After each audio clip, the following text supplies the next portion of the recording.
House-to-house validation para sa financial assistance sa mga solar parent sa Calasiao, Pangasinan. Isinasagawa ng MSWD. Sundan sa report.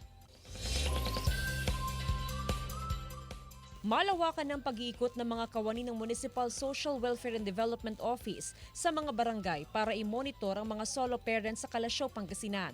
Isinasagawa ang house-to-house validation para malaman kung kwalipikado pa at may tuturing pang solo parent ang isang miyembro. Yearly ang validation natin to ensure na yung ini-issuehan natin ay talagang solo parent.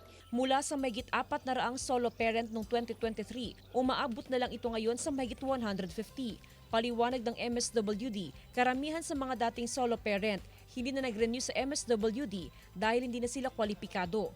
Lumalabas sa validation ng MSWD na may mga kinakasama ng mga dating solo parent.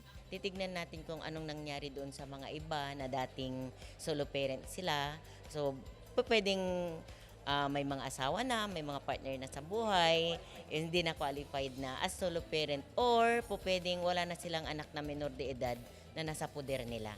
Nakatatanggap ng financial assistance ang mga solo parent mula sa lokal na pamahalaan. 2,000 piso ang natanggap ni Aling Lourdes. Instant blessing ay natanggap niyang ayuda na ibibigay raw niya sa kanyang anak na nag-aaral sa kolehiyo. Hindi, ito ay pangkwan ng kasi pumapasok yung anak ko sa sa scholar po siya doon sa Bayangbang. Allowance niya. Jasmine Gabriel Galban para sa Mornings with GMA Regional TV.